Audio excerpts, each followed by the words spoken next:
Welcome back to the channel. This video, I'm going to glue this fender together. First thing I'm going to do, I'm going to take my Rolock wheel with 36 grit and I'm going to go over everything, grind everything, make sure it's clean, make sure there's no contamination on there. And I'm going to take this edge, this is going to be the top panel, and I'm going to grind a bevel on this so it tapers down nice and smooth. So let's get started with that.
Once I grind this edge off of here, it'll roll a burr on here. And what I found, you need to remove that, but if you come back with the grinder again on the back side, it just wants to keep moving it from one side to the other. So once I've got that where I want it, I'll just take a file and that'll cut that right off of there.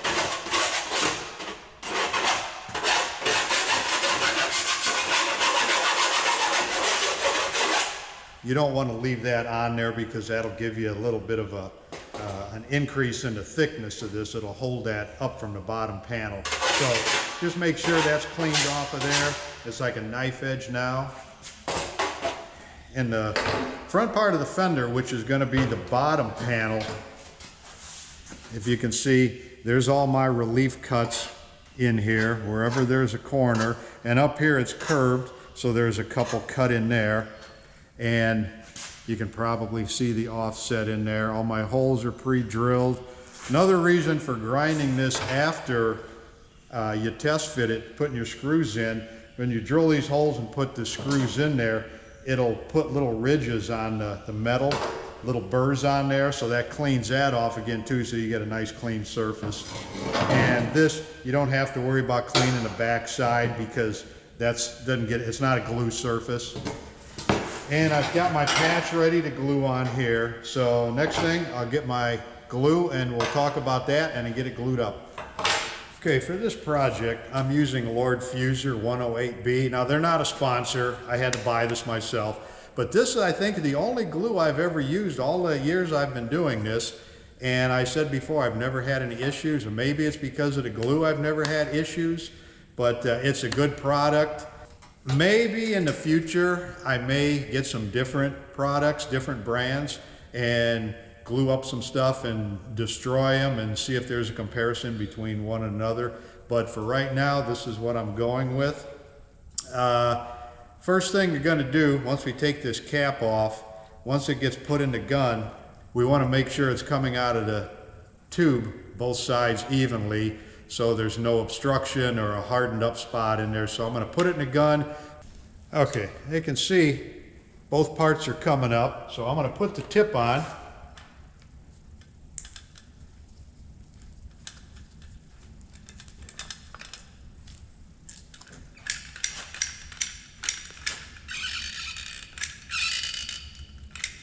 And you can see it coming up on both sides. So we want to run about maybe a 4 or 5 inch strip out of the gun first before we put it on the panel. That way we make sure everything's mixed right. Because the color will usually change a little bit after we get some out. Okay, now we know we're mixed good. So next thing I'm going to do, I take an acid brush and I cut the bristles down maybe about 1/4 inch long, a little bit more. And I'm gonna put a thin layer on here and I'm gonna brush this in. I don't wanna just take the gun and put it on here, put the glue on here, put the other panel on and screw it together. If for some reason the material doesn't completely fill a void and you end up with just a piece of some bare metal in here that you can't see, that's a spot for corrosion to start. So we take the brush and I brush all this in, and that way this is covered, and then I'll take my other panel, do that glue surface, and I'll get that with a layer on there, brush it all in so I know there's material on everything, so there's no chance of corrosion if in fact the glue doesn't squeeze into one little area.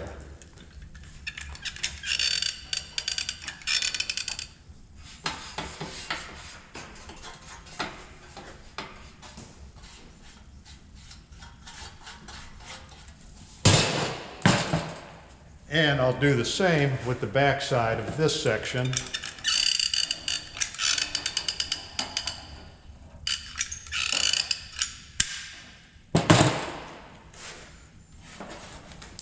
Okay, we got a nice even coat on here, 100% coverage.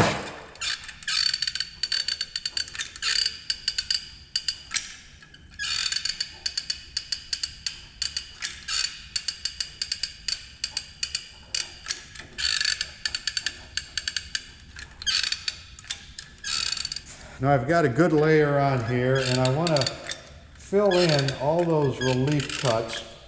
Make sure there's plenty in there. Those will get filled in. And we're about ready to set that panel on and screw it together. Okay, when I put this together, I don't want to set it on there and then pick it up, remove it. If you have to adjust it, you just want to slide it. So I'm going to get my screws and my drill all ready to go.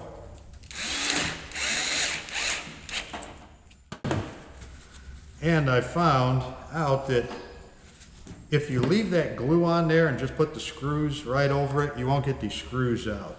So clean up the holes a little bit.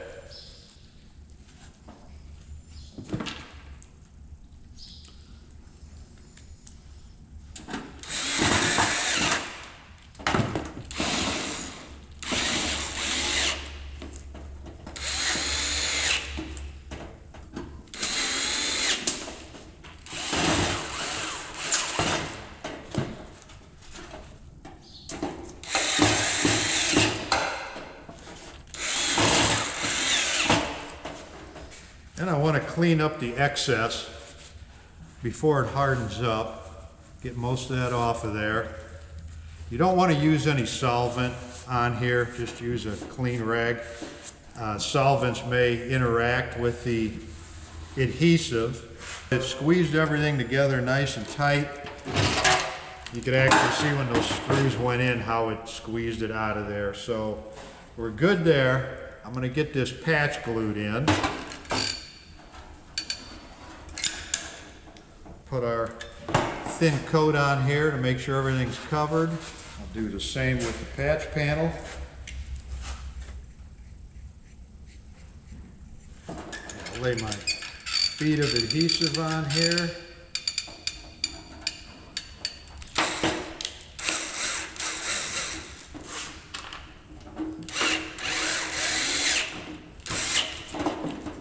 Now this 108B, it says it's got 40-minute work time, which is plenty of time, but I always like to have all my holes pre-drilled, everything fits, so I'm not messing around. I can get it clamped together, screwed, whatever I'm going to do in a short amount of time.